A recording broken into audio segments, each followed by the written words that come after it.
Hola chicos, bienvenidos a mi canal y hoy vamos a echar un vistazo a otro caso horrible con usted. En este video hablaremos sobre lo que ocurrió en Windsor, Canadá, en 2018. Autumn Taggart, de 31 años, vivía en el tercer piso de este edificio con su hijo, Gavin. El 10 de junio, el niño se despertó y fue a la habitación de su madre. Su habitación estaba completamente desordenada. Trató de despertar a su madre, pero Autumn yacía inmóvil. El caso de Autumn Taggart recibió una atención generalizada, y la policía canadiense solicitó la ayuda de sus homólogos estadounidenses para localizar y arrestar al sospechoso. Autumn Taggart era madre soltera en 2018. Su hijo Gavin tenía 9 años y vivían en Windsor, a unas millas de la frontera entre Michigan en los Estados Unidos y Ontario, Canadá. El sábado 9 de junio de 2018, Autumn y Gavin pasaron la tarde con el padre del niño, Chris Sherwin. Autumn mantuvo una relación amistosa con él después de su ruptura. Ambos hicieron todo lo posible para asegurarse de que la ruptura no tuviera un impacto negativo significativo en Gavin. Al final del día, los tres fueron a hacer la compra antes de que Chris llevara a Autumn y Gavin a su apartamento en el tercer piso. Después de eso, Chris regresó a casa. Antes de irse a la cama, Gavin jugó videojuegos con su madre, sin saber que la noche siguiente sería una pesadilla inimaginable para él. Gavin se despertó por un ruido mientras aún estaba oscuro afuera.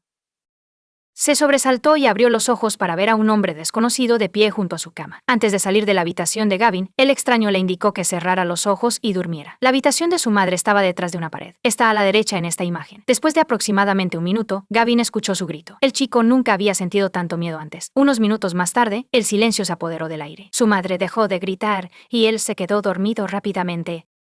Cuando Gavin se despertó, ya era de mañana y estaba saliendo de la cama. Primero fue a la habitación de su madre. Todo allí estaba hecho añicos y destruido.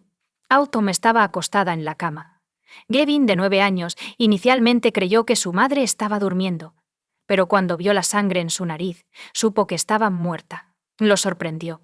El chico no quería creer que fuera verdad. Pasó la primera mitad del día jugando en la consola y viendo videos de YouTube, intentando distraerse del hecho de que su madre fallecida yacía en la habitación de al lado. Por la tarde, no podía soportar más la presión. Empezó a llorar y decidió contárselo a alguien.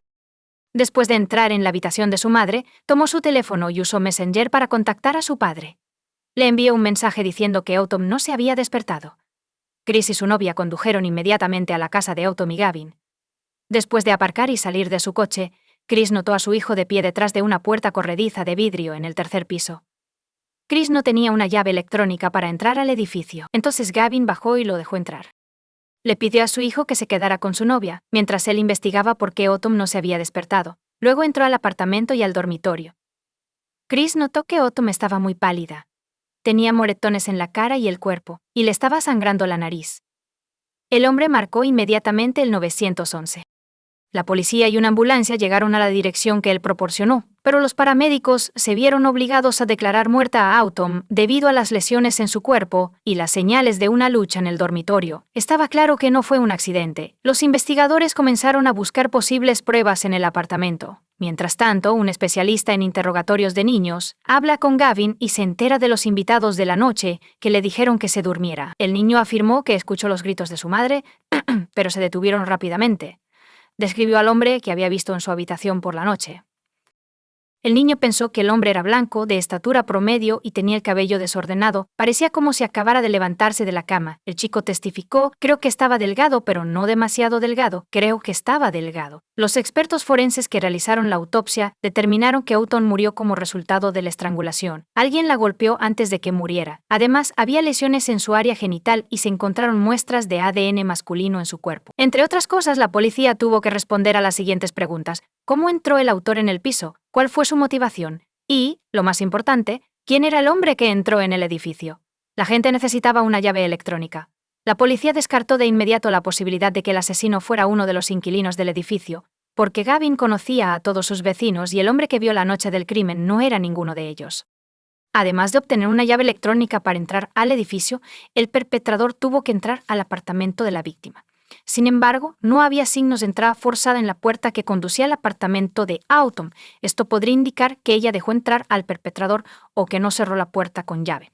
Eventualmente, la policía descartará ambas suposiciones después de descubrir evidencia de que el perpetrador subió al tercer piso. Comenzó subiendo al balcón del segundo piso y luego al tercero.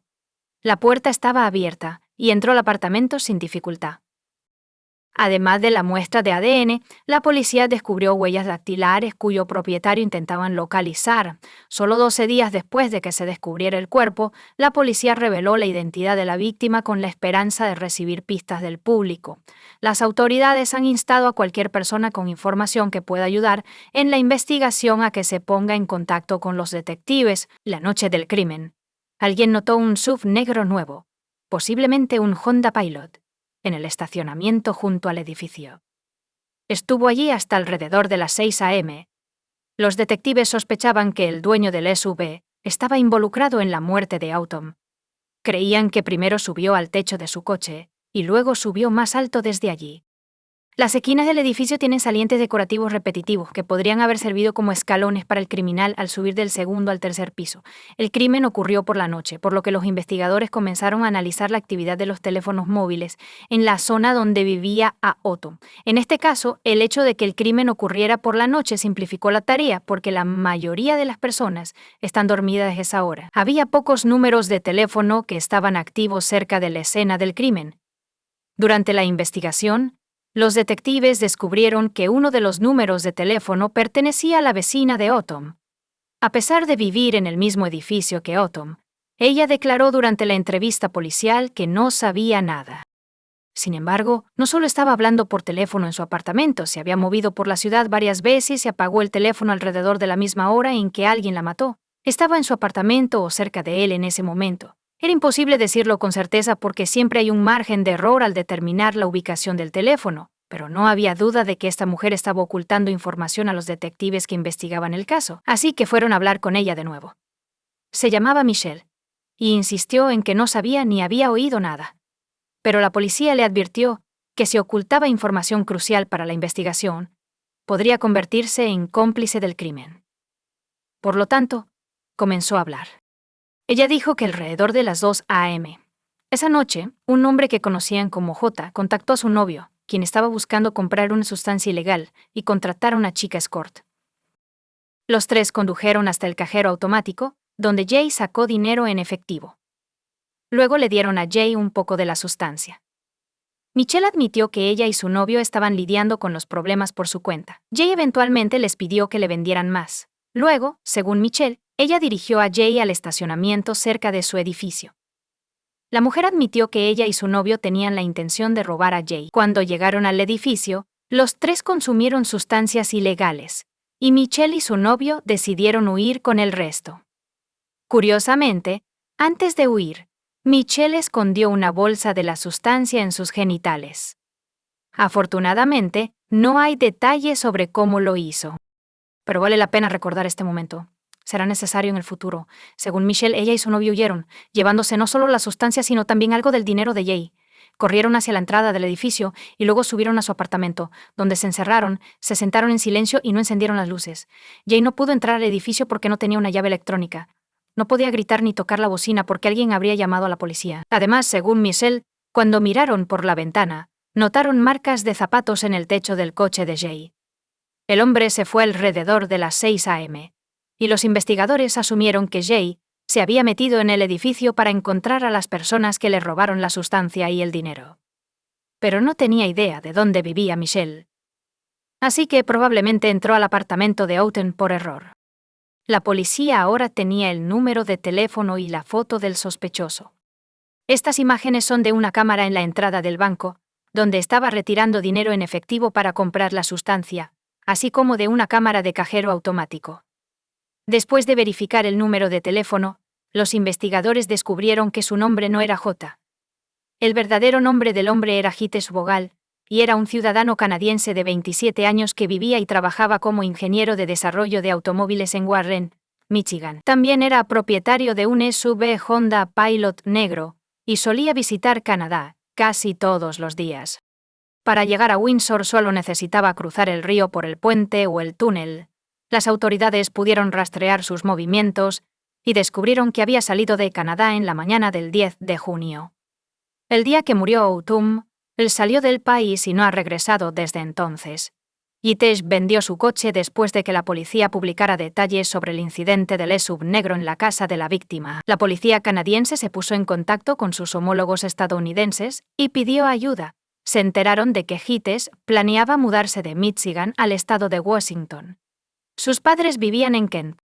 Después de dejar un buen trabajo por razones desconocidas, regresó a la casa de sus padres. El hecho de que decidiera mudarse, deshacerse de su coche y dejar de visitar Canadá era muy sospechoso. Sin embargo, la policía necesitaba pruebas irrefutables para arrestarlo y extraditarlo a Canadá. La policía de Windsor pidió a la Agencia de Seguridad Nacional de EU que asistiera con la investigación y rastreara los movimientos de los sospechosos. El ADN masculino descubierto en el cuerpo de Autumn probablemente pertenezca a Jitesh. Para probarlo, necesitaban recoger una muestra de su ADN para compararla. Agentes de los Estados Unidos rastrearon los movimientos del sospechoso. Eran conscientes de que él planeaba mudarse al estado de Washington y estaban preocupados de que pudiera irse a un tercer país. Jitesh también intentó cambiar su apariencia quitándose la barba y usando lentes de contacto azules. Afortunadamente, Jitesh no era particularmente cauteloso. Un día, fue a uno de los bares de Warren y bebió.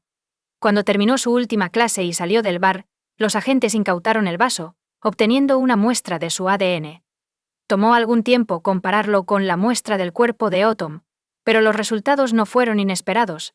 El cuerpo de la víctima contenía ADN masculino, que coincidía con el de Jitesh Bogal. El 17 de agosto de 2018, más de 2 meses después de la muerte de Autumn Taggart, Jitesh fue arrestado en la casa de sus padres en Kent, Washington. El arresto lo sorprendió. El hombre parecía creer que la policía no lo encontraría. Las autoridades estadounidenses han comenzado el proceso de extradición a su país de origen. En los documentos de extradición, el fiscal declaró que Jitesh era una amenaza para la sociedad, representando un riesgo de fuga y siendo impredecible. Poco después, la policía canadiense lo acusó del asesinato de Autumn Taggart. El juicio fue pospuesto por un periodo prolongado debido a las restricciones impuestas por el país. Comenzó en noviembre de 2021. Había 3 salas de juicio separadas permitiendo el distanciamiento social. La sala principal albergaba al juez, al fiscal, al jurado y al acusado, junto con su defensa. Las otras 2 salas de juicio contaban con pantallas grandes que mostraban el juicio a los familiares de Autumn y a otros. Jitesh Bogal se declaró no culpable de homicidio en primer grado, afirmando que mató a Autumn accidentalmente. Describió cómo algunos traficantes le robaron dinero y una sustancia ilegal de su coche. Le molestó, así que salió del coche para encontrarlos. No recordaba mucho de lo que había pasado esa noche porque había consumido tanto alcohol como otras sustancias. Recordaba haber subido al balcón antes de entrar al apartamento. Autumn estaba dormida en su cama cuando él la confundió con Michelle, la mujer que lo había robado. Cuando Autumn se despertó, comenzó a gritar. Le dijo que dejara de hacer ruido, pero Autumn no lo escuchó. Le puso la mano sobre la boca, causando que se asfixiara. Según el hombre, se dio cuenta de que había matado accidentalmente a Autumn después de que el grito se detuvo. Luego le practicó RCP, pero no funcionó. Jitesh no podía recordar cómo aparecieron las lesiones genitales en el cuerpo de Autumn, ni cómo salió de su apartamento. Jitesh y sus abogados pidieron a la fiscalía que desestimara los cargos de privación de vida en primer grado porque creían que era un crimen no intencional. Según ellos, Jitesh no era consciente de sus acciones debido a la gran cantidad de sustancias que consumió. La mano sobre la boca indica que quieren estar callados, no que quieran morir. Bogal carecía de la capacidad para formar intención o entender las consecuencias de sus acciones. Según el abogado defensor Peter Torning, solo hay una explicación para su comportamiento: la intoxicación. Es cierto que pueden ocurrir cosas terribles sin que nos enteremos. Eso es lo que ocurrió aquí. Esta muerte fue involuntaria. Estaba intoxicado o no se dio cuenta de que sus acciones no resultarían en muerte, añadió. Sus abogados también afirmaron que no había pruebas de que el acusado hubiera tenido relaciones sexuales con la víctima. Esta es una consideración importante porque tendrá un impacto en la sentencia de Jitesh. Sí, el cuerpo de Autumn contenía ADN de Bogal, pero no era fluido seminal. Los abogados creen que podría haber sido causado por contaminación cruzada o transferencia de ADN de una superficie a otra. Por ejemplo, a través de los guantes de un experto forense. Los abogados de Bogal intentaron persuadir al jurado de que John Lasorda, quien trabajó en la unidad forense durante la investigación, realizó sus deberes incorrectamente al transferir el ADN de su cliente al cuerpo de Autumn Taggart. El papel de Lasorda era fotografiar la escena y recoger cualquier evidencia que hubiera estado en contacto directo con la víctima. El abogado defensor de Bogal, Peter Thorning, sugirió a Lasorda que rotar el cuerpo sobre la sábana que la policía confiscó podría resultar en la transferencia de ADN o fluidos del cuerpo a la funda o viceversa. Esto se conoce como contaminación cruzada. No es imposible, afirmó Lasorda durante el contraexamen. Thorning le preguntó a Lasorda si tenía la capacitación necesaria para trabajar como experto en identificación forense. Lasorda declaró que cambiaba de guantes entre tocar cada pieza de evidencia y tomar su cámara para fotografiarla para evitar la contaminación cruzada. Lasorda examinó las pruebas en la habitación de Taggart buscando fluidos, orina, saliva y esperma. Lasorda testificó que la probabilidad de un asalto real aumenta cuando hay una víctima femenina fallecida en comparación con una víctima masculina. El tribunal escuchó que Lasorda no descubrió depósitos de fluidos consistentes con un asalto sexual. Admitió que su examen del cuerpo fue limitado porque no era un funcionario médico capacitado, como un forense. Nada evidente en o alrededor del cuerpo indicaría una agresión sexual, declaró Lasorda en la corte. También declaró que no había signos visibles de una lucha. Lasorda aclaró en el tribunal que los signos de una lucha incluirían muebles o cristales rotos, entrada forzada, cerraduras manipuladas o manchas de sangre, ninguno de los cuales se encontró en el apartamento de Autumn. Sin embargo, el fiscal tenía una opinión diferente. Recordando que Michelle escondió la sustancia en su área genital, la fiscalía afirmó que el acusado estaba al tanto de ello y la buscó en la misma parte del cuerpo de Autumn y que aunque lo hizo con la mano, nada cambió. Cometió todos los asaltos. ¿La registraste?, dijo el fiscal, lo cual es repugnante. No estoy de acuerdo, dijo Bogal. ¿Por qué no llamó al 911?, preguntó el fiscal. Autumn dejó de respirar. Yeater respondió que tenía miedo de que la policía lo arrestara porque estaba seguro de que nadie le creería. Nadie me creyó, yo apenas me creo. Bogal testificó que no recuerda mucho de lo que sucedió en la habitación de Autumn. Dijo que recuerda haberle practicado RCP a Autumn después de que dejó de gritar. Anteriormente testificó que recordaba contar 5 o 6 costillas hacia abajo antes de comenzar la RCP y que realizó 15 comprensiones y 3 respiraciones. El fiscal también disputó que la estrangulación de la víctima por parte del acusado fuera accidental. Después de todo, podría haber simplemente puesto su mano sobre la boca de Autumn para detener sus gritos, pero también le cerró la nariz privándola de la capacidad de respirar, y necesitaba hacerlo durante un tiempo, así que sabía lo que estaba haciendo. El hijo de Autumn, Gavin, quien desde entonces ha cumplido 13 años, también testificó en el juicio. El niño testificó en una sala separada en el juzgado de la sala principal, que albergaba al juez, al jurado, a los abogados y al acusado. Estaba acompañado por un trabajador de apoyo mientras daba su testimonio. Así describió los eventos de esa noche. Alguien entró en mi habitación y dijo algo que no puedo recordar. Estuvo bastante cerca. También testificó que nunca se hizo contacto. Cuando salió de mi habitación, estuvo en silencio por un corto tiempo. Luego escuché a mi madre gritar esa noche. Ese grito duró un rato antes de terminar. Y luego, antes de darme cuenta, me había vuelto a dormir y desperté. Cuando el niño se despertó por la mañana, entró en la habitación de su madre. Todo estaba derribado, roto y destruido. Mi mamá estaba durmiendo. Bueno, eso fue lo que pensé al principio, pero había sangre en su nariz, lo que me llevó a creer que había muerto. La mataron. Él dijo que estaba en shock. No podía creerlo. Lloré, pero traté de sobrellevarlo. Simplemente seguí con mi día, sin preocuparme. El chico testificó. Afirmó haber pasado parte del día jugando videojuegos y viendo videos en YouTube. La fecha era el 10 de junio de 2018. Más tarde ese día, envió un mensaje a su padre usando el teléfono de su madre. No podía soportarlo más. Necesitaba contárselo a alguien. Gavin dijo. Chris Sherwin Taggart, su expareja y el padre de su hijo, testificó que la escuchó por última vez a través de un mensaje de texto alrededor de las 12:30 am el 10 de junio. Por la mañana, volvió a enviar un mensaje, pero nadie respondió. En ese momento, expresó su preocupación. Más tarde ese día, afirmó haber recibido un mensaje de texto del teléfono de Taggart. Pronto se dio cuenta de que era su hijo. Una copia de los mensajes de texto fue exhibida en la corte para que el jurado la viera. El 1 de diciembre de 2021, un jurado de 12 personas condenó a Sheetes Bogal por privación de libertad en primer grado. No encontraron pruebas concluyentes de que Bogal hubiera tenido relaciones sexuales con Autumn. No puedo decir que no estábamos nerviosos. Definitivamente es la decisión correcta. El otoño lo merecía, su hijo lo merecía. John Taggart, otoños, padre, justicia. Eso es exactamente lo que queríamos, eso es lo que tenemos. Los miembros de la familia se abrazaron y expresaron alivio. El 5 de enero de 2022, el tribunal condenó a Jitesh Bhogal a cadena perpetua. Tendrá que cumplir 25 años antes de ser elegible para la libertad condicional. Apareció en un video en la cárcel vistiendo un overol naranja y una máscara negra. Se sentó contra una pared, lejos de la cámara, mientras escuchaba las declaraciones de impacto de la víctima. Finalmente, el juez le preguntó si tenía algo que decir. Es difícil expresar mi tristeza y remordimiento, pero me alegra por la familia que tengan un sentido de justicia y puedan seguir adelante. Ese día, una parte de mi alma también murió. Bhogal declaró que aún les gustaría ver que las leyes en Canadá cambien de cadena perpetua a cadena perpetua real, en lugar de 25 años y luego libertad condicional. Queremos que la vida signifique vida para todas las víctimas, dijo John Taggart. Comparte tu opinión con nosotros en los comentarios y suscríbete al canal para más contenido.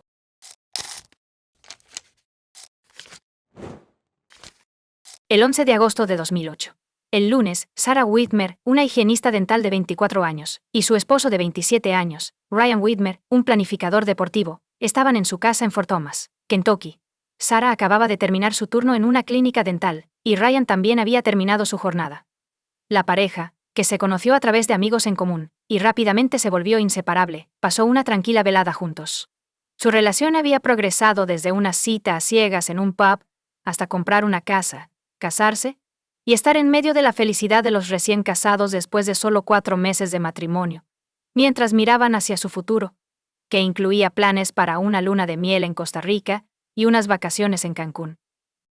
La anticipación más emocionante giraba en torno a la posibilidad de conseguir un nuevo cachorro, lo cual estaban persiguiendo activamente juntos. El 11 de agosto, Ryan y Sarah Whitmer vieron televisión mientras comían hamburguesas sobrantes, mazorcas de maíz y papas con queso. Según Ryan, comenzaron con algunos de los programas favoritos de Sarah antes de pasar a un partido de fútbol.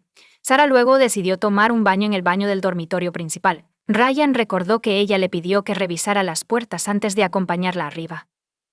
Recordó que ella subió las escaleras, después de que ambos dijeran, «Te amo».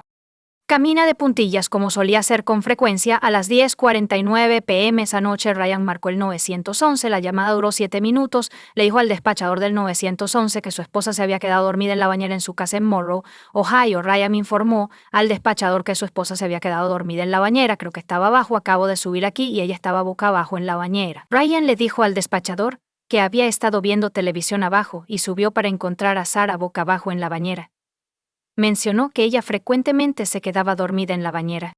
Ryan siguió las instrucciones del despachador y sacó a Sarah de la bañera antes de ser guiado a través de la RCP. Durante este tiempo, él temporalmente dejó el teléfono para vaciar la bañera y levantar a Sarah, lo cual tomó aproximadamente 29 segundos. Dentro de los 6 minutos siguientes a recibir la llamada al 911, la policía encontró a Sarah desnuda en el suelo del dormitorio. Su cuerpo se sentía cálido y seco, pero su cabello estaba mojado. Mientras realizaban la RCP, la policía notó una descarga espumosa de color blanco rosado que salía de la boca y la nariz de Sarah, indicando ahogamiento. Cuando llegaron los paramédicos, hicieron 2 intentos fallidos de intubar a Sarah en su dormitorio. Se hicieron 2 intentos más en la ambulancia, durante el viaje de 10 minutos al hospital. A pesar de un 5º intento de intubación fallido, el médico de la sala de emergencias del hospital hizo un 6º intento y tuvo éxito. Desafortunadamente, fue demasiado tarde. Sarah fue declarada muerta esa misma noche. Cuando fue interrogado en el hospital, Ryan le dijo a la policía que él y Sarah estaban solos en casa esa noche. Mencionó que estaba viendo un partido de fútbol en la televisión de abajo mientras Sarah se estaba bañando alrededor de las 10 p.m.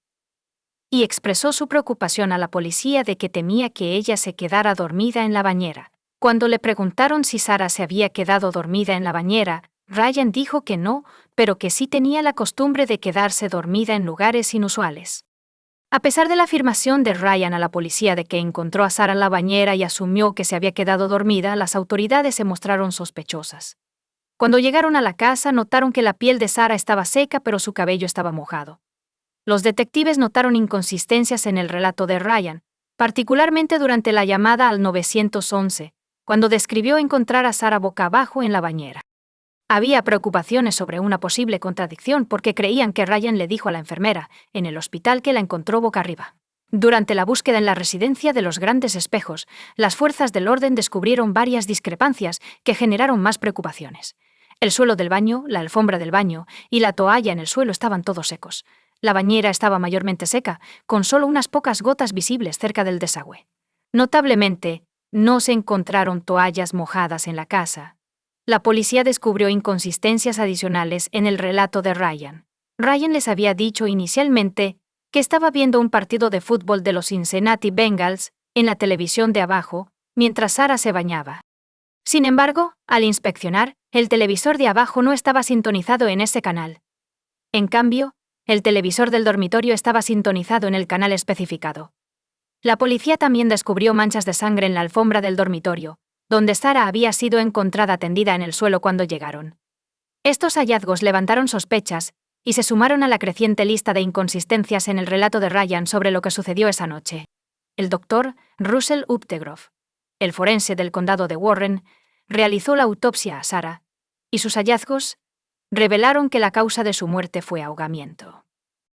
Cabe destacar que durante el examen se documentaron varias lesiones físicas, incluyendo hematomas leves en el lado derecho de su frente, una hemorragia específica en la superficie interna de su párpado, hematomas en el lado izquierdo de su cuello, una contusión en la parte posterior de su cuello y una abrasión en su axila izquierda, así como hematomas y laceraciones en su labio superior. Sarah tenía hemorragias musculares profundas en la parte frontal de su cuello, así como contusiones en el cuero cabelludo. El Dr. Updegrove determinó que la muerte de Sarah fue el resultado de un homicidio. Él declaró que la lesión de Sarah ocurrió antes de su muerte y no era consistente con las lesiones comúnmente asociadas con la RCP. Los informes de toxicología confirmaron la ausencia de sustancias prohibidas y alcohol en el sistema. Ryan fue arrestado por asesinato agravado el 13 de agosto de 2008, solo 2 días después de que Sarah muriera. Era el caso de la fiscalía que Sarah murió como resultado de ahogamiento. Su argumento era que la causa de la muerte de Sarah era menos importante que cómo murió. ¿Cómo se ahogó? La fiscalía afirmó que la llamada al 911, la escena del crimen y las lesiones de Sarah apuntaban a Ryan como el perpetrador de su muerte. Su argumento giraba en torno a la afirmación de que él había mantenido a la fuerza bajo el agua, provocando que se ahogara en la bañera. Durante la investigación, la policía examinó la bañera en busca de huellas dactilares y descubrió marcas de rayas que se cree fueron causadas por manos humanas, principalmente en el centro de la bañera. Utilizaron un proceso de vaporización de cianoacrilato y una imagen reflejada de ultravioleta para detectar marcas de dedos y manchas. También se descubrió una impresión de antebrazo en la bañera que se determinó que fue hecha por un hombre adulto mediante pruebas de folículos pilosos. Sin embargo, no se pudo determinar el momento exacto de la impresión. La fiscalía también afirmó que la falta de humedad dentro del baño era incompatible con el escenario que Ryan describió. Si Sarah se hubiera ahogado y Ryan lo hubiera sacado de la bañera, el suelo y otros objetos del baño habrían estado empapados. Enfatizan al jurado que el cuerpo de Sarah estaba seco cuando la policía llegó minutos después de que Ryan llamara al 911. La fiscalía citó detalles de la llamada al 911, afirmando que Ryan había revelado demasiada información y estaba orquestando la llamada, lo que implicaba premeditación. La fiscalía le dijo al jurado que una confrontación violenta tuvo lugar en la casa de los Whitmer esa fatídica noche. Aunque se desconocían las razones, trajeron a un testigo experto que testificó que era extremadamente improbable quedarse dormido y ahogarse en una bañera sin el uso de sustancias prohibidas o alcohol. Según este testimonio, la sensación del agua en la cara o la activación del reflejo nauseoso generalmente despertarían a una persona, y si eso no funcionara, una disminución en los niveles de oxígeno haría el truco. La fiscalía convocó al forense Updegrove, quien realizó la autopsia de Sarah, para que proporcionara su opinión experta sobre los eventos de esa noche. Testificó que una explicación plausible para el cuerpo seco de Sarah y su cabello mojado sería que su cabeza fue empujada sobre el borde de una bañera, inodoro o lavabo. Este acto podría haber ocurrido hacia adelante o hacia atrás en agua corriente o sumergido en agua completa. La afirmación central de la acusación fue que Ryan sostuvo intencionadamente la cabeza de Sarah bajo el agua hasta que se ahogó, y argumentaron que debería ser declarado culpable de su asesinato. En respuesta, la defensa argumentó que no había suficiente evidencia para respaldar la afirmación de Ryan de haber matado a Sarah. Enfatizaron el aparente amor de la pareja y argumentaron que Ryan no tenía un motivo discernible para hacerle daño a Sarah. Según la defensa, quienes conocían a Ryan nunca lo habían visto enojado ni alzando la voz. Los amigos de la pareja atestiguaron su felicidad y compartieron la creencia de que estaban planeando un futuro brillante juntos. Para reforzar su caso, la defensa realizó su propia autopsia, presumiblemente para desafiar o proporcionar un punto de vista alternativo a los hallazgos presentados por los testigos de la acusación, particularmente el forense Uptegroff. El Dr. Werner Spitz, quien había sido contratado por la defensa, realizó una segunda autopsia el 15 de agosto de 2008, 2 días después de la primera. Aunque estuvo de acuerdo con la conclusión de que la causa de la muerte de Sarah fue ahogamiento, el Dr. Spitz expresó una opinión diferente sobre la manera de la muerte, diciendo que él la habría considerado indeterminada. Vio varias lesiones en su cuello, brazos cerca del pliegue del codo, labio superior, nuca, cuero cabelludo, un desgarro en su hígado y hemorragia en el cuello. El doctor Spitz no pudo determinar de manera definitiva si estas lesiones fueron el resultado de la RCP. Como resultado, declaró que no consideraría su muerte un homicidio. La defensa argumentó que si hubiera habido una alteración violenta, como afirmaba la acusación, habría habido evidencia de ello. Notablemente se encontró que las uñas de Ryan y Sarah no estaban rotas ni astillados y no presentaban ninguna herida. La defensa también destacó la presencia de ADN femenino encontrado bajo las uñas de Sarah sin que se haya identificado coincidencia. Sostuvieron que las lesiones de Sarah fueron probablemente el resultado de la reanimación cardiopulmonar prolongada y los múltiples intentos de intubación realizados esa noche, tanto dentro de la casa como en la ambulancia estacionada fuera de la casa durante el transporte al hospital. Y en el mismo hospital, la defensa postuló la teoría de que algo médico, como una convulsión o una afección cardíaca, podría haber sido la causa subyacente de la muerte de Sarah. También explicaron la aparentemente contradictoria evidencia del cuerpo seco de Sarah y el cabello mojado, afirmando que la piel se seca más rápidamente que el cabello. En el primer juicio, el jurado declaró a Ryan no culpable de asesinato agravado, pero lo condenó por asesinato. Sin embargo, unos meses después, se ordenó un nuevo juicio en respuesta a las preocupaciones de la defensa. Se descubrió que algunos jurados habían realizado sus propias pruebas sobre cuánto tiempo tardaban en secarse después de tomar un baño, lo que podría haber influido en su interpretación de las pruebas. El segundo juicio de Ryan fue en mayo de 2010, sin embargo el jurado no pudo llegar a una decisión, lo que llevó a la declaración de un juicio nulo. El tercer juicio de Ryan comenzó en enero de 2011, con pruebas adicionales introducidas en los procedimientos legales. La defensa intentó establecer un caso de que Sarah tenía una condición cardiovascular o neurológica no revelada que le causó perder el conocimiento y ahogarse en la bañera. Para respaldar esta afirmación, presentaron el testimonio de varios expertos médicos que sugirieron la posibilidad de un problema médico subyacente. Sin embargo, el Estado contrarrestó estas afirmaciones trayendo a sus propios expertos médicos para desafiar y refutar las afirmaciones de la defensa. El testimonio de los compañeros de trabajo de Sarah reveló más sobre su salud y rutina diaria. Describieron a Sarah durmiendo en su coche antes de empezar a trabajar por las mañanas y saliendo a descansar durante sus pausas para el almuerzo.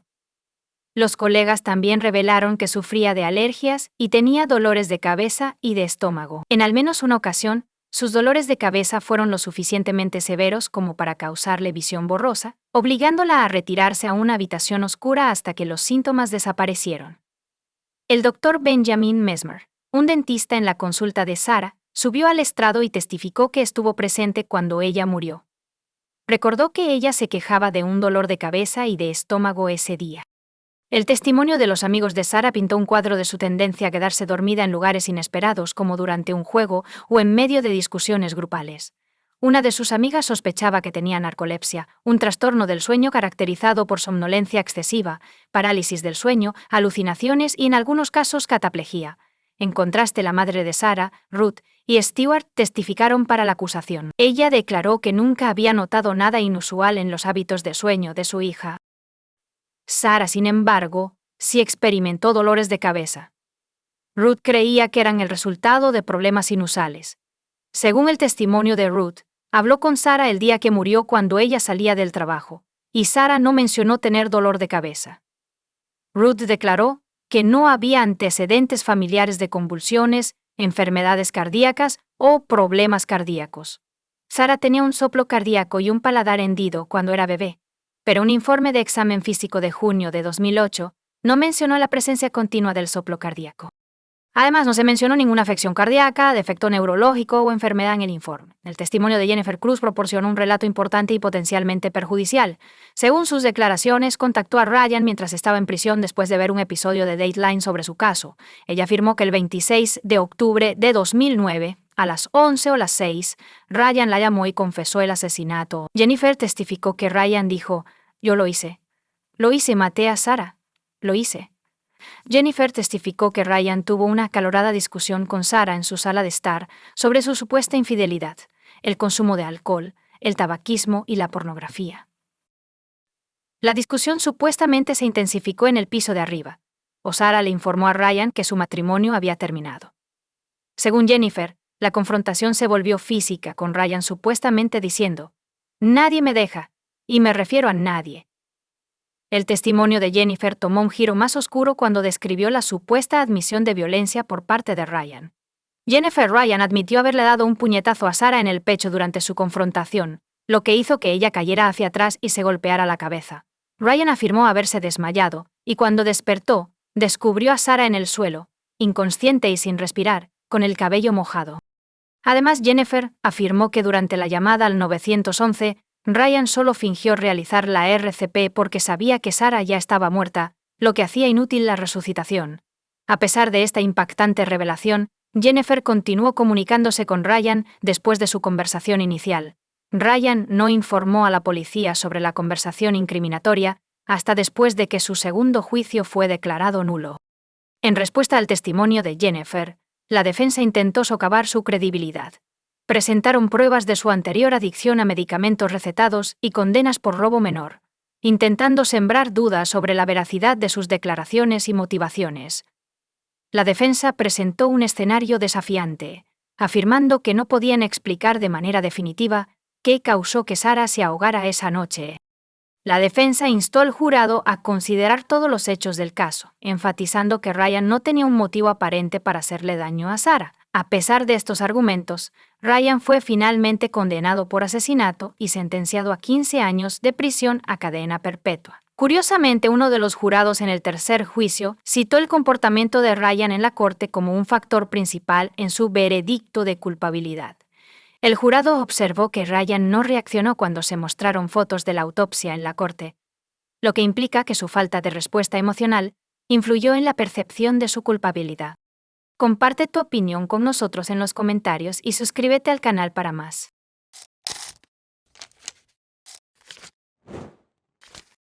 Hola chicos, bienvenidos a mi canal y hoy vamos a echar un vistazo a otro caso horrible con ustedes. El caso de la familia Sumner ha sido enterrado vivo. La peor traición es la de un ser querido que ha disfrutado de un amor y confianza inquebrantables. A pesar del dolor, la amargura, el resentimiento y la decepción, muchas personas logran sobrellevarlo y continuar con sus vidas. Pero, ¿y si la traición se descubre en el lecho de muerte y la realización es lo último que una persona experimenta en la vida? Esa es la base de la aterradora historia de la familia Sumner. Incluso los criminalistas experimentados con una amplia trayectoria, que han visto de todo en su práctica, se conmovieron hasta las lágrimas con este caso. A pesar de la sentencia de muerte inicial impuesta a ellos, los subhumanos que cometieron este crimen atroz siguen vivos y están intentando apelar activamente la decisión del tribunal. Pero empecemos desde el principio y tratar de averiguar cómo una joven a quien los cónyuges, Sumner, amaban y cuidaban como si fuera su propia hija, decidió tratarlos de manera tan brutal. Carol Alfred nació y creció en Charleston, Carolina del Sur, y James, su amor de la secundaria, es simplemente Reggie Sumner. Compartían la misma edad, se conocían desde la infancia, asistían a la misma escuela y estaban en el mismo grado. Su amistad y afecto infantil se convirtieron gradualmente en simpatía. Los escolares no se dieron cuenta de lo cerca que se estaban volviendo. En 1959, cuando los adolescentes tenían 15 años, comenzaron una relación romántica. Y los amigos notaron lo hermosa y armoniosa que era su pareja, y más tarde en la vida, James y Carol guardaron fotos conjuntas de ellos mismos cuando eran jóvenes, felices, y con el futuro por delante como si estuvieran esperando una vida larga y feliz. Para los dos. Era la primera vez en sus vidas que sus emociones eran intensas y mutuas. Los jóvenes eran prácticamente inseparables tanto en la escuela como fuera de ella, y consideraban seriamente casarse tan pronto como cumplieran 18 años. Sus padres apoyaron la decisión de sus hijos, y no tenemos nada en contra de su matrimonio, pero la vida tenía un desenlace muy diferente. Una larga separación en 1962. Los amantes se graduaron de la escuela secundaria, pero no tuvieron tiempo para casarse. Unos meses después, James fue llamado al servicio militar en el ejército. Él y Carol decidieron posponer la celebración hasta que él regresara a casa, y también acordaron enviarse cartas regularmente. Pasó el tiempo, la separación se prolongó, y a mediados de los años 60, el joven fue enviado a un punto caliente en Vietnam, después de lo cual se cortó el contacto con él. Carol no sabía si su amante seguía vivo porque dejó de escribirle. Carol decidió continuar sus estudios mientras también trabajaba en la base aérea de Charleston. Se casó unos años después, pero su primer matrimonio terminó rápidamente, y la pareja no tuvo hijos juntos. La joven se casó con un hombre llamado Richard en 1975, y su único hijo, una hija llamada Rhonda, nació en 1977. Sin embargo, el segundo matrimonio también fracasó porque el esposo abusaba de las bebidas calientes y frecuentemente levantaba la mano contra su esposa. A mediados de la década de 1980, Carol no podía soportar el constante abuso de su esposo, así que tomó a su hija y solicitó el divorcio. Pero Richard no dejó a su exesposa en paz, la persiguió literalmente intentando arruinarle la vida, y en 1987 tuvo éxito. Compró una pistola con munición, y después de otra gran dosis de alcohol, fui a enfrentarme con el excónyuge. Ofreció tocar el timbre, y Carol, sin saberlo, le abrió la puerta. Rhonda, de 10 años, estaba detrás de ella en la habitación. Sin embargo, la presencia de su hija no detuvo al padre ebrio, quien sacó un arma y disparó varias veces contra Carol, justo frente al niño. Luego se subió a su coche, condujo hasta una zona desierta, sacó su arma y se disparó la bala restante en la sien, matándose al instante. Carol tuvo la suerte de sobrevivir porque los vecinos escucharon los disparos y los gritos desesperados del niño, y llamaron inmediatamente a una ambulancia y a la policía. La joven estuvo al borde de la muerte, perdió mucha sangre y fue considerada crítica durante varios días. Carol se sometió a una serie de operaciones complejas, incluidas transfusiones de sangre, y se recuperó gradualmente, pero quedó completamente ciega del ojo derecho y quedó permanentemente discapacitada a finales de la década de 1990. Su salud ha vuelto a deteriorarse significativamente. No se sentía bien. Perdí una cantidad notable de peso y experimenté un dolor y debilidad de extremos. Después de un examen exhaustivo en el hospital le diagnosticaron cáncer de hígado, lo cual fue una noticia decepcionante. En 1987, cuando los médicos luchaban por su vida, el cuerpo de Carol portaba accidentalmente el virus de la hepatitis C, del cual ella no estaba al tanto y no trató. Como resultado, el virus que infectó su hígado lo devastó durante años, causando cáncer. Sin embargo, la condición de Carol se estabilizó como resultado del tratamiento y una terapia de apoyo cuidadosamente elegida. Tenía que tomar sus medicamentos recetados a diario por el resto de su vida, así como tener chequeos médicos regulares para hacer los ajustes necesarios a su tratamiento. Carol perdió su trabajo en la base de la Fuerza Aérea después de recibir heridas de bala graves. Con el cáncer añadido a su lista de diagnósticos decepcionantes, no podía trabajar físicamente ni estar de pie durante períodos prolongados. Así que Carol aceptó un puesto como operadora de centro de llamadas para una compañía de televisión por cable en su ciudad natal de Charleston. James, por otro lado, no tuvo la oportunidad de presentarse durante bastante tiempo después de llegar a Vietnam. La guerra se prolongó. El hombre resultó gravemente herido, casi perdiendo la pierna, y pasó un largo periodo de tiempo en el hospital. Su nombre fue incluido erróneamente en las listas de los fallecidos, por lo que incluso sus familiares asumieron que ya no estaba vivo. El invocador tuvo la suerte de vivir y regresar a casa años después. La conexión de Carol se había perdido hace mucho tiempo. Se había mudado, casado y creía que su primer amor había muerto en un punto caliente. James pronto se casó, pero sus heridas de guerra le hicieron desarrollar diabetes y una serie de otras enfermedades crónicas. Nunca pudo ser padre. Unos años después, el matrimonio terminó, y desde entonces ha estado viviendo solo. James consiguió un trabajo como simple obrero en el ferrocarril local y dejó de esperar sorpresas agradables en la vida. La voz parece dolorosamente familiar. Carol estaba ocupada con su trabajo como de costumbre en el otoño de 2000, contestando teléfonos y asesorando a los clientes. Cuando la joven atendió otra llamada de este tipo, reconoció una voz que le puso los pelos de punta. Reconoció a su primer amor de la secundaria de inmediato, pero tenía miedo de equivocarse porque asumía que James había muerto. Carol respondió a todas las preguntas de los clientes antes de girarse repentinamente hacia él y decir su nombre completo. Hubo silencio al otro lado de la línea, y el hombre preguntó tímidamente cómo ella sabía su nombre. Carol estalló en lágrimas en respuesta, revelando que ella era la chica con la que había salido en la escuela secundaria, y con quien alguna vez había planeado casarse. Durante los siguientes minutos, ambos lloraron en el tubo, incapaces de decir nada. Luego descubrieron que todavía vivían en su ciudad natal y acordaron encontrarse la noche siguiente en la reunión. Según Rhonda, 38 años después, su madre regresó a casa del trabajo ese día emocionada, luciendo como una colegiala enamorada y hablando sin parar sobre James. Carol se preparó para la cita del día siguiente probándose vestidos y arreglándose el cabello y el maquillaje. Carol se dio cuenta de que ya no era la belleza juvenil. James Sumner la recordaba así. Pero ella quería verse bien y recuperar el corazón de su antiguo amante. Fue un encuentro emocionante para ambos, ya que la pareja no se había visto en 38 años. Hablaron de todo en el mundo, y no podían parar. Hablaron sobre los altibajos de sus vidas, matrimonios fallidos, trabajo, problemas de salud y lo felices que eran cuando estaban juntos. Sus viejas emociones resurgieron de nuevo. James y Carol estaban ansiosos por recuperar los años perdidos. Empezaron a verse todos los días. Y después de solo unas semanas, decidieron mudarse juntos y comenzar a vivir juntos. 5 meses después, Carol se casó y se mudó a la casa de su esposo en el vecindario de Riverland Terrace. La vida familiar y los vecinos problemáticos. La pareja primero vivió en su ciudad natal de Charleston, Carolina del Sur. Estaban enamorados, felices, involucrados en los detalles de la vida diaria y se cuidaban reverentemente el uno al otro porque ambos eran jóvenes y tenían problemas de salud. James ha conocido a la familia Cole durante muchos años y viven al lado de la pareja. Steven, el cabeza de familia, había luchado anteriormente en Vietnam, resultó gravemente herido y estaba confinado a una silla de ruedas. Natalie, su esposa, desapareció en el trabajo y no regresó a casa hasta mucho más tarde. Prefiere pasar tiempo con amigos en un bar.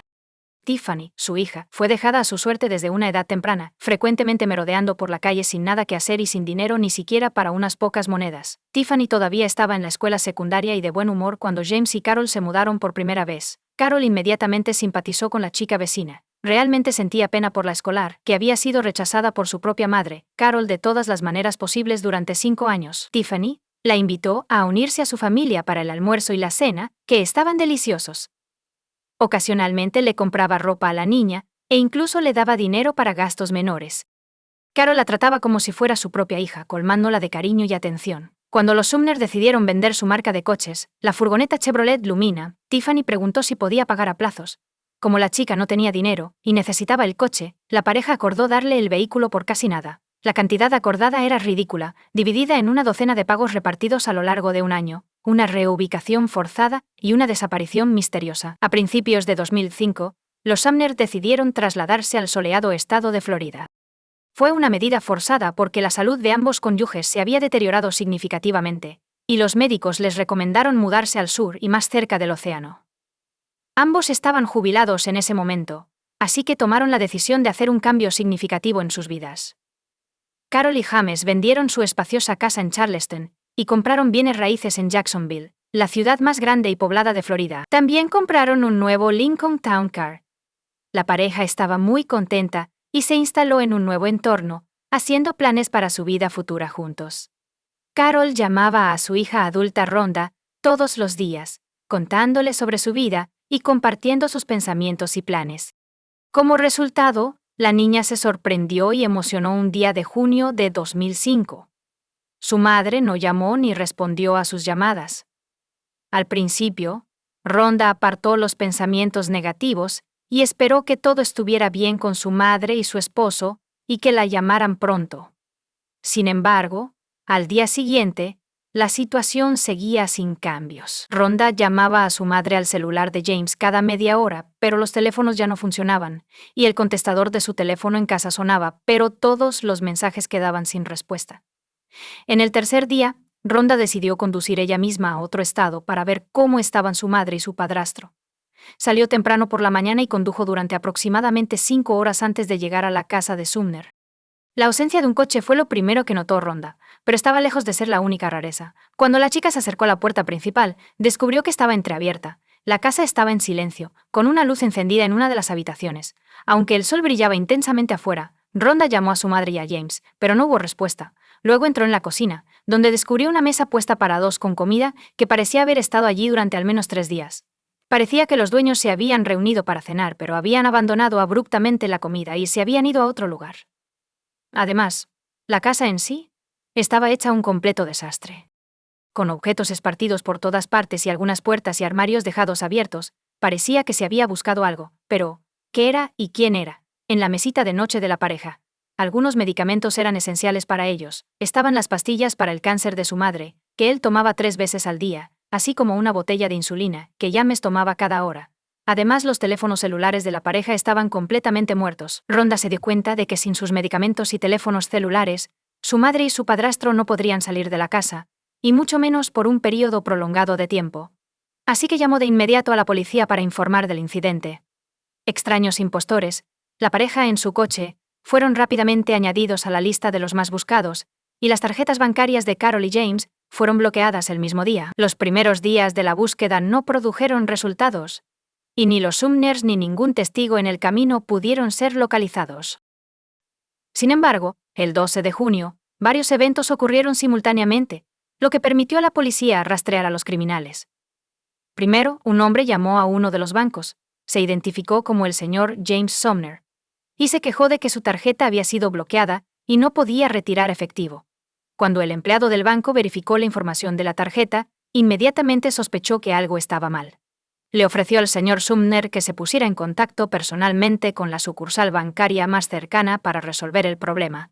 Sin embargo, casi unos minutos después, el hombre colgó desde el mismo número. Sin embargo, en otro banco, una mujer llamada la señora Carol Sumner llamó e informó de un problema similar con la tarjeta bloqueada.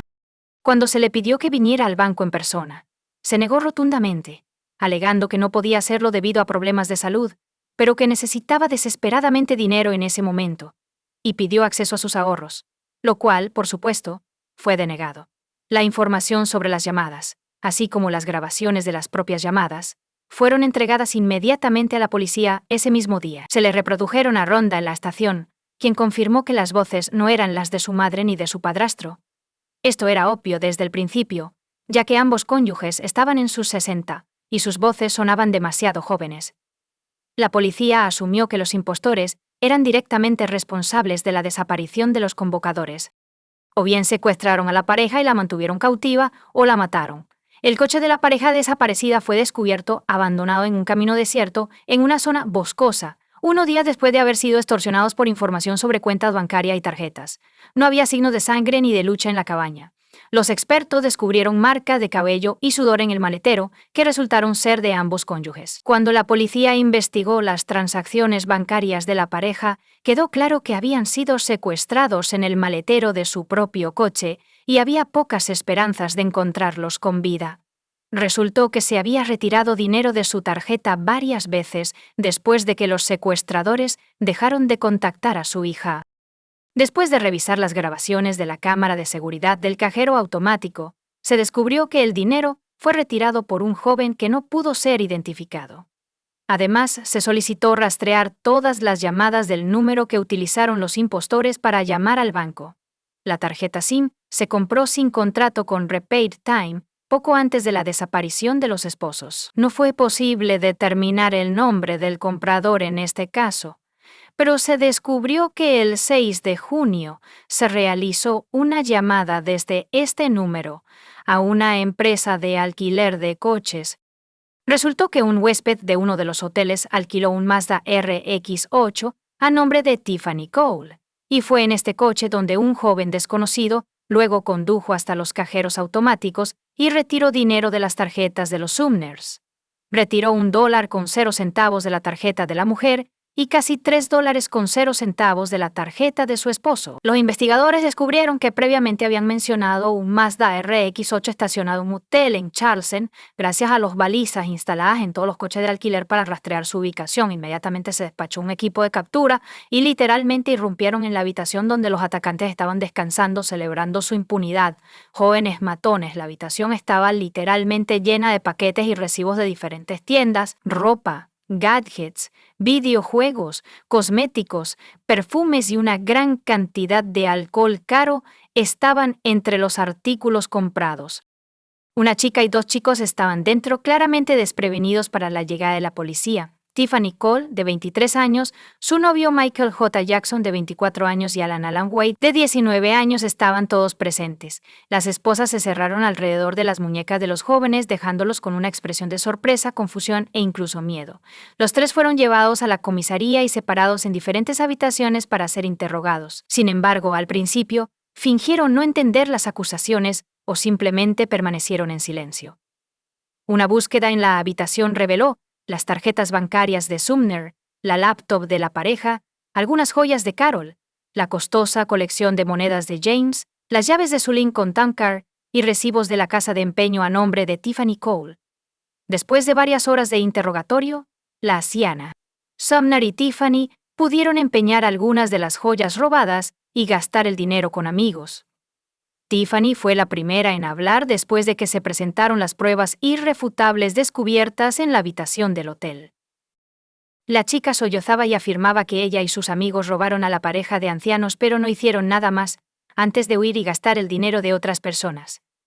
También admitió que tenían a otro hombre con ellos, Bruce Kent Nixon, de 19 años, a quien le pagaron $300.00 por su ayuda y nunca volvieron a ver. Resulta que Bruce aceptó ir al crimen porque le prometieron una cantidad específica. Después de eso, gastó todo su dinero en sustancias ilegales. El tipo era fácil de encontrar, porque vivía en Charleston y no tenía intención de huir o esconderse. Fue arrestado justo en la casa de sus padres por un comentario imprudente y un plan astuto. Bruce se dio cuenta de las consecuencias de su crimen y aceptó cooperar con la policía para evitar la pena de muerte. Lo que dijo el joven criminal causó horror y escalofríos. Todo comenzó en mayo de 2005. Tiffany fue a ver a los Sumner para hacer el siguiente pago del coche que compró hace 6 meses.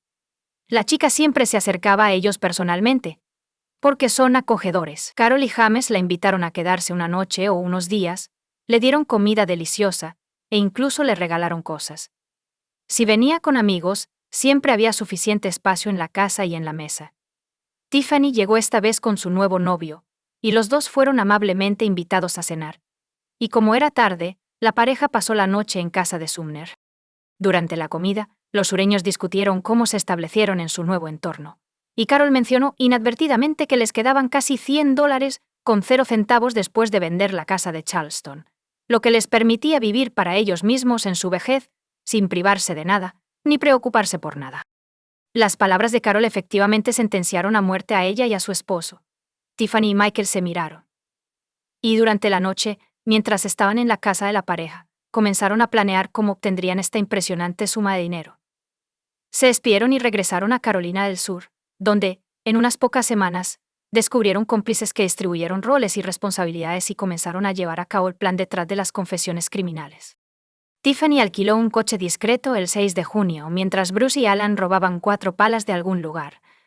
Condujeron juntos a los suburbios de Jacksonville, donde eligieron un lugar desierto en el bosque y comenzaron a cavar un agujero profundo que se convertiría en la tumba de los Sumners. Tiffany fue a una ferretería la mañana del 8 de julio y compró cuerda y cinta adhesiva, que distribuyó entre sus cómplices. Esa noche, Bruce y Alan llamaron a la puerta de las posibles víctimas, fingieron necesitar ayuda y pidieron permiso para hacer una llamada telefónica desde su casa. Carol pensó que estos jóvenes eran extraños, pero los dejó entrar de todos modos, suponiendo que necesitaban ayuda. Cuando entraron, atacaron inmediatamente a la mujer indefensa y a su esposo, quien corrió hacia sus gritos y los amenazó con una pistola de juguete. Las manos y los pies de la pareja fueron atados fuertemente con cinta adhesiva, los vendaron los ojos y los interrogaron sobre el dinero y los objetos de valor en la casa. Bajo tortura y amenazas de muerte, la pareja les dio a los intrusos toda la información sobre sus cuentas bancarias y los códigos PIN de sus tarjetas, con la esperanza de que les perdonaran la vida. Sin embargo, una vez que los bandidos tuvieron la información necesaria, más personas entraron en la casa. Ayudaron a arrastrar a la pareja al patio trasero de la casa y a meterlos en el maletero de su coche familiar, que fue conducido por Alan y Bruce. Tiffany y Michael condujeron un Mazda RX-8 alquilado. En caso de encontrarse con una patrulla de policía en el camino que pretendiera detener el coche con la pareja en el maletero, el segundo coche debería haber desviado su atención acelerando rápidamente. Están rompiendo las reglas de manera descarada. Sin embargo, no había nadie en su camino, y ambos coches llegaron a la escena sin problemas. En el maletero, James pudo liberar su brazo y quitarse la venda y la cinta adhesiva de la cara, tanto de él como de su esposa, evitando que ella se asfixiara. Pero no tuvieron tiempo para nada más. ¿Cuál fue su sorpresa, desconcierto y shock cuando el maletero se abrió y la pareja reconoció a Tiffany y a su novio, quienes los habían visitado recientemente? Los Sumners fueron conducidos varios metros a través del bosque hasta una tumba preparada para ellos, en la que luego los empujaron. La pareja suplicó por sus vidas, pero los jóvenes criminales decidieron matarlos de la manera más brutal posible y enterrarlos vivos. Bruce declaró que los cubrieron con tierra durante aproximadamente una hora. A lo largo del proceso, los ancianos atados lloraron, se confesaron su amor mutuamente y se despidieron. Los esposos murieron por asfixia, como reveló un examen posterior, y se encontraron trozos de tierra en sus bocas, vías respiratorias e incluso estómagos. Después de completar su espantosa tarea, los forajidos abandonaron el Lincoln en el bosque y regresaron al pueblo en un coche alquilado. Fueron a la casa de Sumner y tomaron todo lo valioso que pudieron encontrar antes de regresar a Carolina del Sur y gastar el botín. Sin embargo, 2 días después, las tarjetas robadas fueron bloqueadas. Después de otros 4, todos los criminales fueron arrestados, juzgados y condenados. Bruce Nixon fue el único que admitió su culpabilidad desde el principio y aceptó cooperar con la investigación con la esperanza de recibir clemencia. Fue él quien les mostró las tumbas de los esposos y les contó en detalle lo que sucedió esa terrible noche. Tiffany afirmó que su novio Michael era el autor del crimen, quien se había vuelto loco tras enterarse de la vasta fortuna de los Sumners. Después de que se vendió la casa, su abogado insistió en que la chica era una cómplice y no tenía ninguna participación directa en el asesinato. Jackson y Alan Wade prefirieron permanecer en silencio, pero las pruebas hablaban por ellos. La inocencia de Tiffany Cole no fue creída por el jurado porque participó en el desarrollo del plan criminal, alquiló un coche y ideó una maniobra de distracción en caso de que fueran perseguidos repentinamente por la policía. Ayudaron a cavar las tumbas de los esposos y después de alquilar artículos robados de la casa de empeño, estaban ansiosos por gastar el dinero.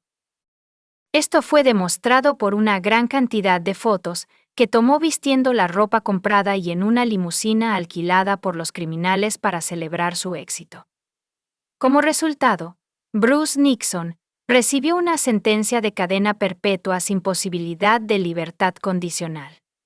Jackson, Tiffany y Alan Wade recibieron la pena de muerte. Los criminales presentaron numerosas apelaciones y quejas, pero todas fueron denegadas, y la sentencia se mantuvo sin cambios, con la excepción de que, en 2023, 18 años después de su atroz crimen, la misma sentencia de muerte nunca se ejecutó.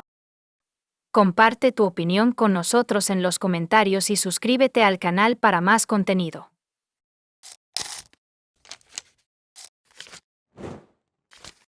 Susie Cooper estaba en el pub Nag's Head, en Haworth, York, Reino Unido, la noche del jueves 18 de marzo de 2009. Esperaba con ansias la llegada de su querida amiga, Claudia Lawrence, con quien tenía la intención de compartir una bebida, un acontecimiento común entre amigas cercanas que se sentían más como hermanas.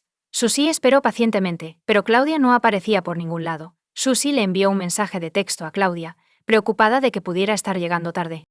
Sin embargo, después de no recibir respuesta, decidió llamar a Claudia, solo para descubrir que la llamada fue directamente al buzón de voz. Parecía inusual que Claudia faltara a su reunión, así que Susie consideró la posibilidad de que Claudia simplemente se hubiera quedado dormida. Claudia trabajaba como chef en la Universidad de York, lo que le exigía llegar temprano debido a la naturaleza de su trabajo. Después de conseguir el trabajo, se mudó a Haworth Road, donde vivía sola en una modesta casa adosada, disfrutando de su soledad. Claudia disfrutaba participando en una variedad de actividades. Frecuentemente socializaba con amigos en el pub Nags Head y pasaba tiempo perfeccionando sus habilidades de equitación que había desarrollado desde que era niña. Claudia tenía un pony cuando era niña, y la casa de su familia en Malton, un pueblo mercado de North Yorkshire, incluía un prado. Su crianza estuvo llena de alegría y satisfacción porque era la menor de 2 hermanas. Su hermana, Ali, era 3 años mayor. Sus padres mayores, Peter y Joan, les proporcionaron una vida maravillosa y una buena educación, enviándolas a una escuela privada para una crianza cómoda.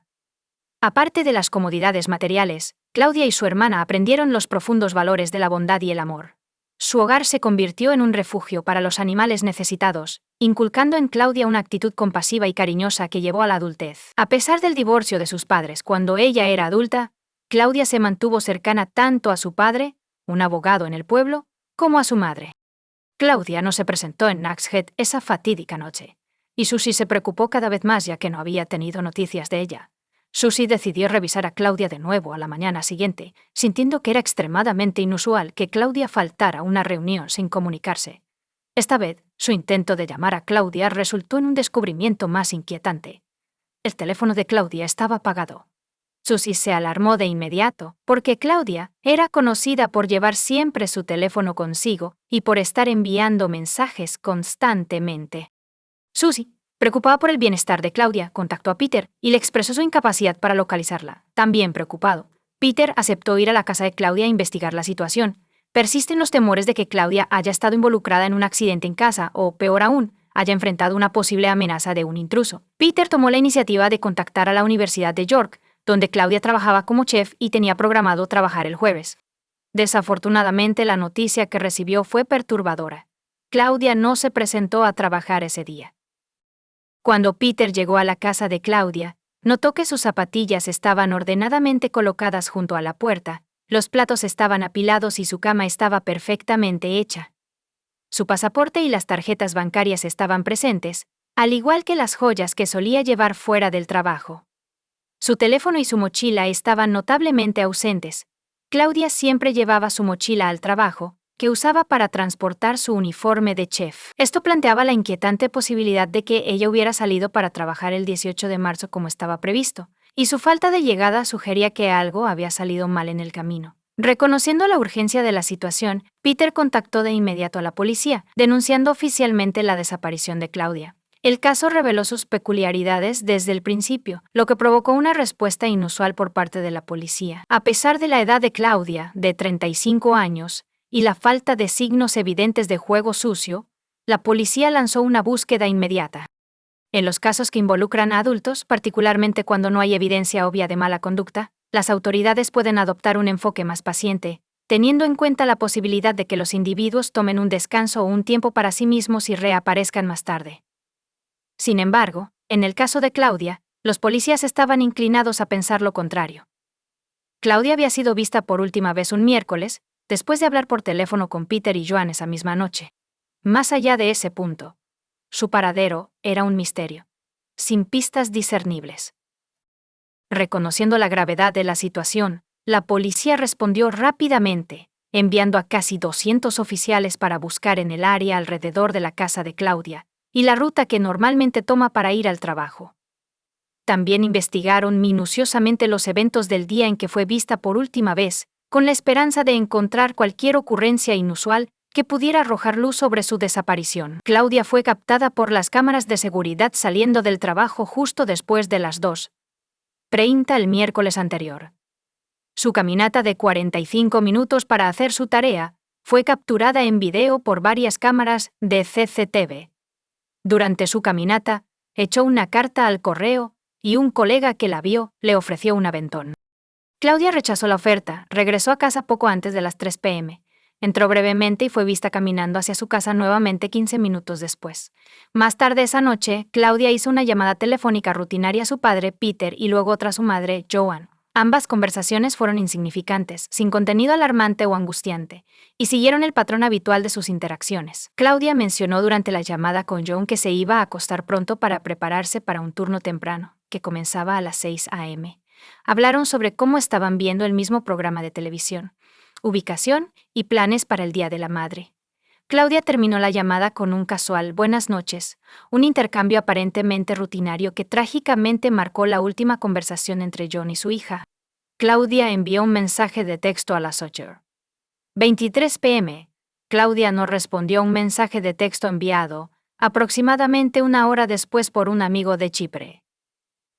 Su teléfono se apagó a las 12:10 a.m. Según la investigación policial, Claudia probablemente se despertó como estaba planeado a la mañana siguiente, lista para salir de su casa con su mochila y su teléfono. Las fuerzas del orden creen que un incidente ocurrió el 19 de marzo entre Howard Road y Goodrich College.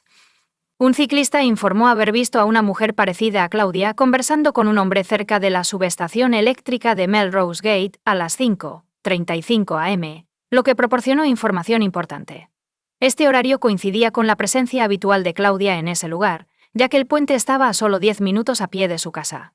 El hombre identificado por la policía como fumador zurdo fue el foco de esta observación. Aunque este relato parecía significativo, la cámara de CCTV en las tiendas de la Puerta Melrose, un poco más adelante en la ruta, no captó ninguna imagen de Claudia durante ese periodo de tiempo.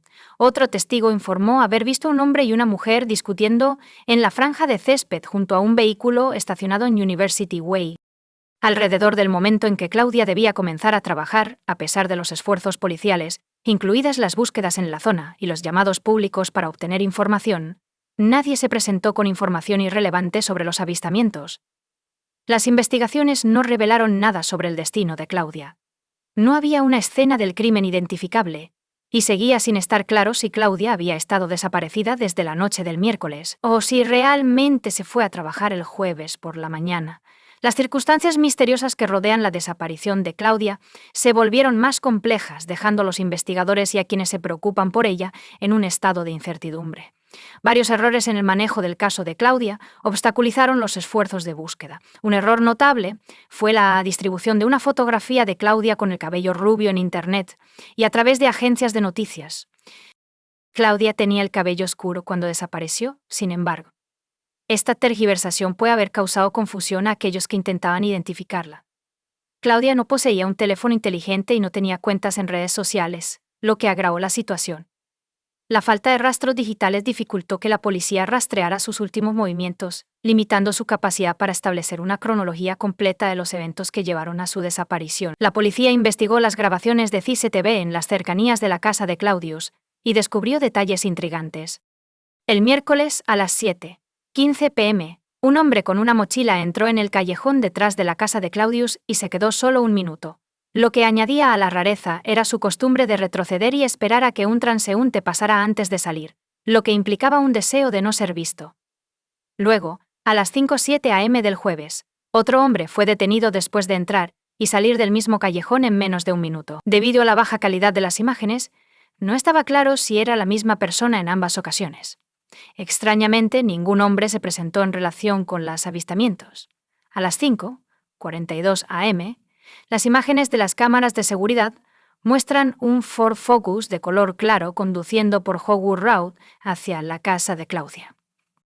En algún momento, se pueden ver las luces de freno del coche encenderse, indicando que el conductor está frenando. La policía especuló que el conductor del vehículo podría haberse detenido para recoger a Claudia en su casa. Sin embargo, ni el coche ni su dueño fueron encontrados. No se descubrió nada de valor significativo durante la búsqueda en la casa de Claudia. Sin embargo, se descubrió una huella dactilar parcial no identificada en el vehículo, añadiendo otra capa de misterio a la investigación. 6 semanas después de la desaparición de Claudia, la policía convirtió el caso en una investigación por asesinato sospechoso. La decisión se basó en la falta de pruebas que indicaran si Claudia estaba viva o muerta. Durante la búsqueda continua de Claudia, la cobertura mediática cambió, influyendo en la percepción pública del caso. Inicialmente se centró en una joven trabajadora y amable, que desapareció en su camino al trabajo, causando una gran preocupación y un deseo compartido de descubrir la verdad. El escenario de una mujer desapareciendo mientras se desplazaba al trabajo resonó profundamente, infundiendo miedo y pánico en la comunidad, porque la gente puede empatizar fácilmente con la posibilidad de que tal incidente le ocurra a cualquiera. La historia del caso Claudia dio un giro dramático cuando surgieron detalles sobre su vida privada, revelando múltiples relaciones con hombres, algunos de los cuales estaban casados. Parte del enfoque cambió de una hermosa y amigable chica desaparecida a una destructora de hogares desaparecida. Las relaciones de Claudia incluían a hombres casados, por supuesto, se negaron a cooperar con cualquier investigación, por lo que el caso estuvo envuelto en misterio, rumores y acusaciones. Incluso hoy en día, algunas personas se niegan a compartir información relevante.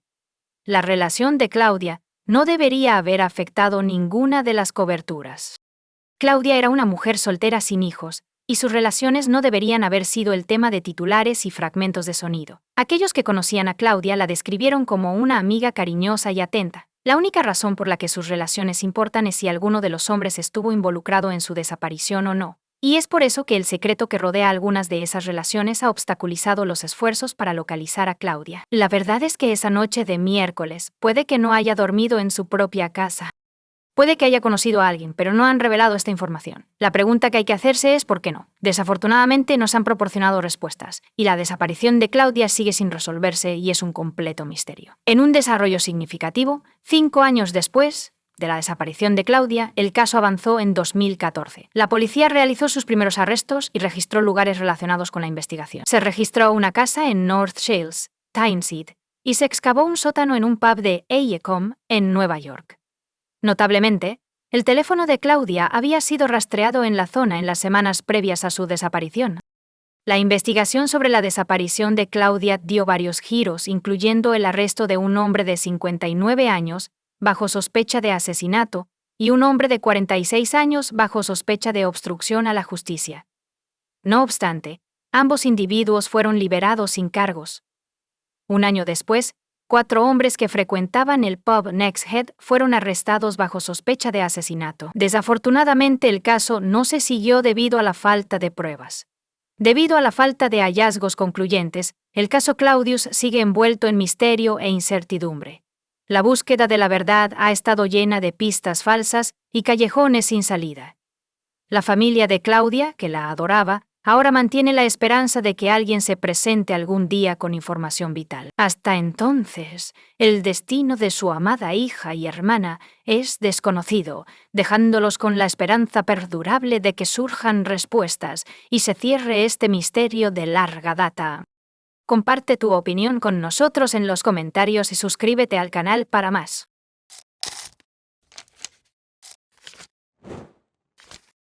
Hola chicos, bienvenidos a mi canal y hoy vamos a echar un vistazo a otro caso horrible con ustedes. La trágica historia de la familia Rose es considerada uno de los crímenes más extraños y desconcertantes cometidos en América en los últimos años. Este caso destacó para los investigadores no solo por su cinismo y crueldad, sino también porque las víctimas y los presuntos perpetradores eran parientes cercanos. A pesar de que han pasado muchos años desde que se cometió el crimen y el perpetrador ya ha cumplido su dura condena en prisión, esta historia aún tiene muchas preguntas sin respuesta y puntos en blanco. Muchas personas todavía cuestionan la justicia de la decisión del tribunal. Ahora pongámonos manos a la obra. Era una familia ordinaria que vivía en un suburbio provincial de Bristol, Tennessee, y que nunca había estado en el radar de las fuerzas del orden antes.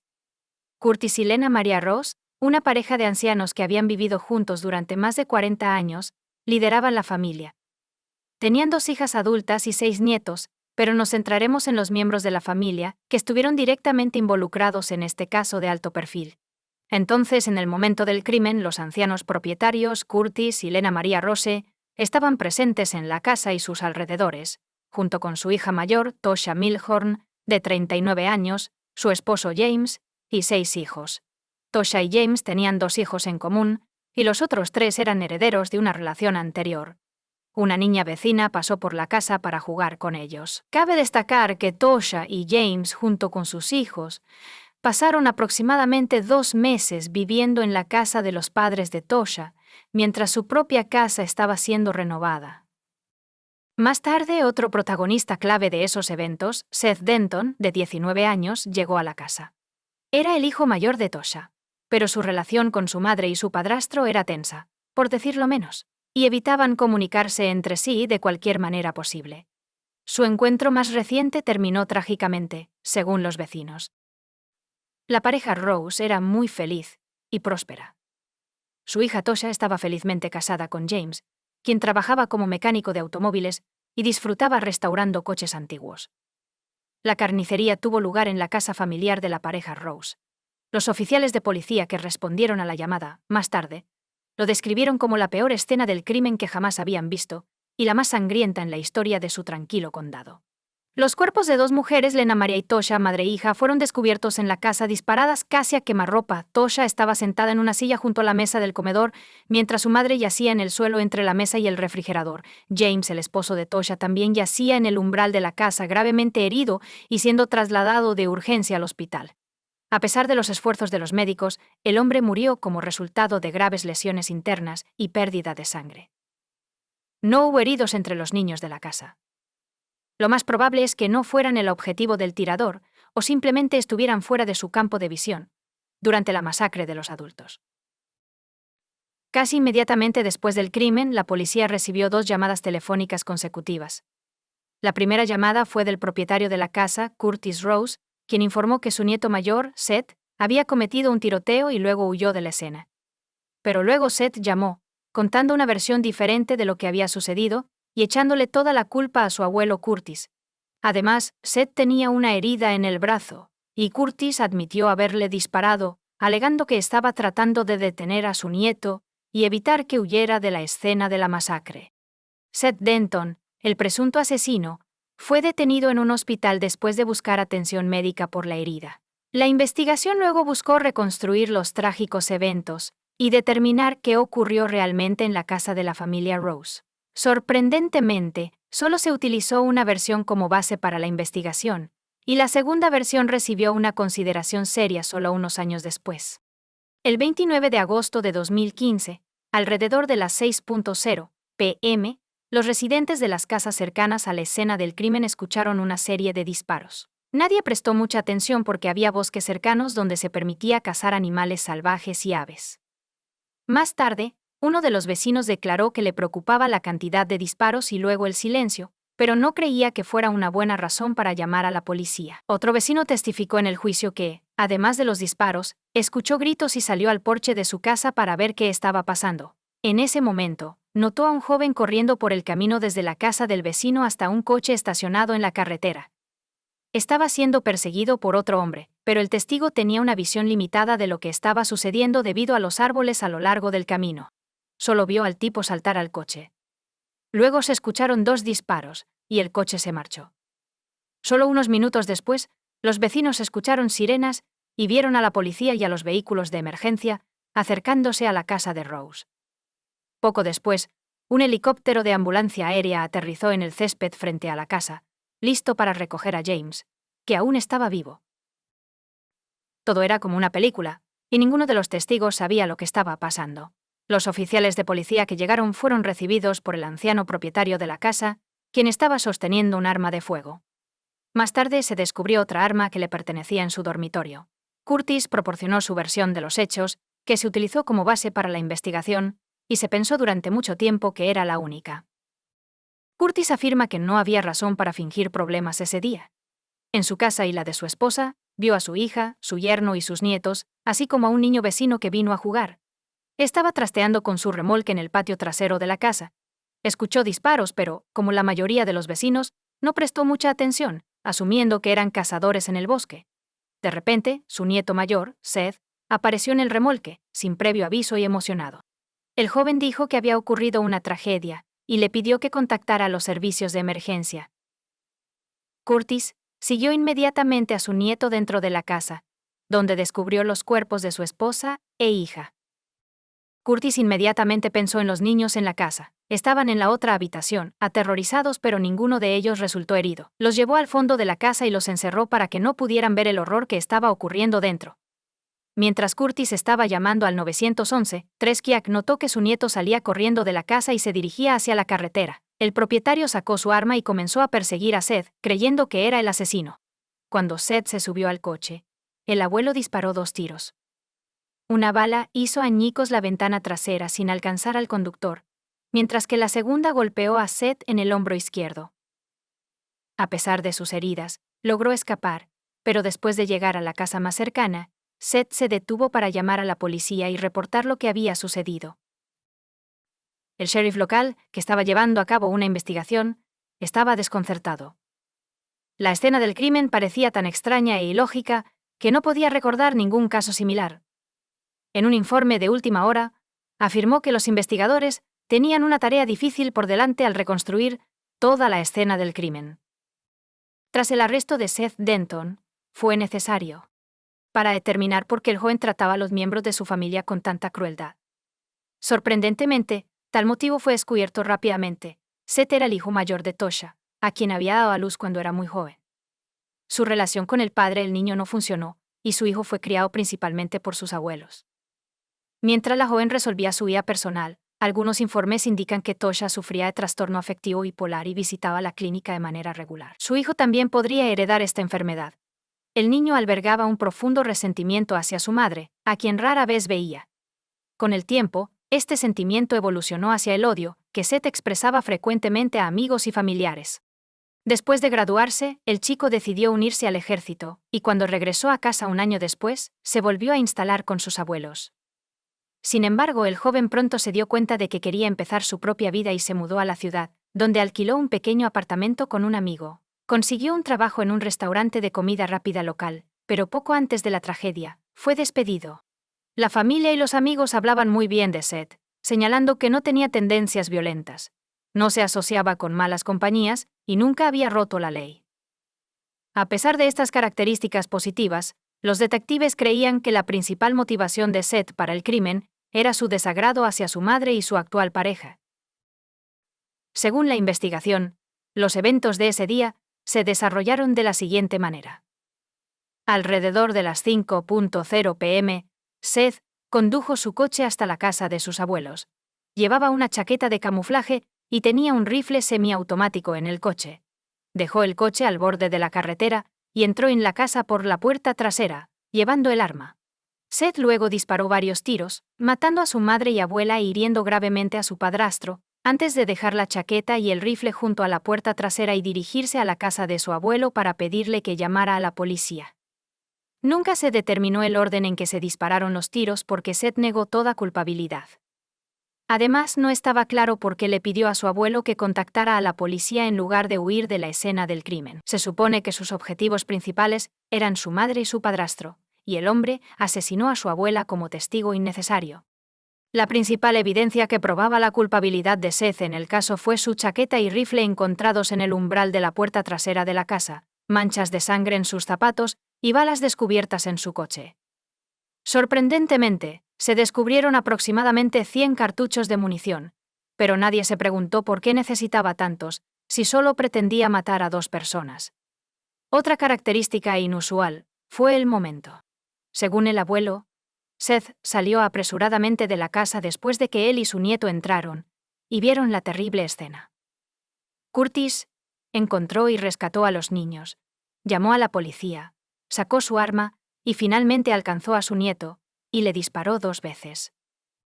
No fue hasta 2016 que el joven presentó su versión de los hechos en el tribunal, la cual nadie había considerado anteriormente por cualquier razón. Según Seth, siempre ha estado cerca de sus abuelos, quienes lo criaron, pero evita las reuniones con su madre a toda costa. De adolescente, frecuentemente visitaba campos de tiro con su abuelo, quien lo animó a unirse al ejército. En ese fatídico día, Seth llamó a su tía materna Amanda, la hermana menor de su madre, y le explicó que iba a ver a sus abuelos pero no quería encontrarse con su madre allí. La mujer no sabía que Tosha y su esposo estaban visitando a sus padres, así que le aseguró a Seth que podía irse sin temor a encontrarse con su madre y su padrastro. Amanda confirmó esta información en el tribunal, afirmando que su sobrino no podía haber sabido que Tosha y James estaban en la casa de Rose. Seth había esperado ir al campo de tiro con su abuelo, por eso había traído un rifle y tantas balas. Condujo hasta la casa, agarró el rifle y se dirigió directamente al remolque donde abuelo solía trabajar. Allí, su nieto le mostró su rifle, y tuvieron una breve conversación al respecto. Curtis luego caminó hacia la casa, sosteniendo el rifle, y su nieto lo siguió. Seth sabía que su abuelo tenía un arma y esperaba que lo siguiera, y luego dispararían juntos a los blancos. Sin embargo, cuando Curtis entró en la habitación, abrió fuego de inmediato, dejando a las personas en la habitación sin tiempo para reaccionar y sin intentar huir o esconderse. Según los abogados de Seth, Curtis pudo haber estado temporalmente loco cuando mató a los miembros de su familia, pero esta versión parecía insostenible, por lo que no se consideró ni se marcó inicialmente en el tribunal. Aunque se encontraron rastros de sangre de las víctimas en la ropa y los zapatos del anciano, inicialmente no fue incluido en la lista de sospechosos. El joven en el banquillo se enfrentaba a la pena de muerte por el asesinato premeditado de 3 de sus familiares. Su abuelo había sido un testigo clave en el caso desde el principio, y a pesar de declarar abiertamente que estaba dispuesto a matar a su nieto ese día, el tribunal consideró que sus acciones estaban justificadas. Curtis Rose no fue llevado a la comisaría ni interrogado como sospechoso, y su relato de los eventos de ese día fue aceptado como el único verdadero. Además, muchos detalles e inconsistencias fueron simplemente pasados por alto, y la versión de Seth ni siquiera fue considerada hasta 1 año y medio después del incidente. La mayoría de las pruebas físicas confirmaron las palabras de Curtis, pero lo que faltaba en la imagen fue de alguna manera ignorado por la investigación. El principal argumento en el tribunal fue que el señor Rose no tenía una razón obvia para matar a su esposa, hija y yerno. El concepto de locura temporal parecía poco realista e insostenible. El juicio duró más de 1 semana, con casi 200 pruebas presentadas y decenas de testigos, incluidos vecinos, parientes y amigos de la familia, testificando. El testimonio del abuelo y el nieto se contradijeron, y estaba claro que uno de ellos estaba mintiendo. El jurado deliberó durante varios días. Admitieron estar emocional y físicamente exhaustos, pero cuando llegó el momento de llegar a un veredicto, todos coincidieron en que el acusado era culpable de todos los cargos. Así, Seth Denton fue declarado culpable de 3 asesinatos. Sin embargo, después de una revisión exhaustiva de todas las pruebas y circunstancias que rodean la tragedia, el tribunal decidió excluir la pena de muerte de las posibles sanciones, imponiendo en su lugar una cadena perpetua sin posibilidad de libertad condicional durante los próximos 50 años. El propio convicto nunca admitió culpabilidad. Actualmente está cumpliendo su condena en una prisión de Tennessee. Los hijos huérfanos de Tosha y James Milhorn fueron colocados al cuidado de otros miembros de la familia, incluyendo a su tía Amanda y su abuelo Curtis. Comparte tu opinión con nosotros en los comentarios y suscríbete al canal para más.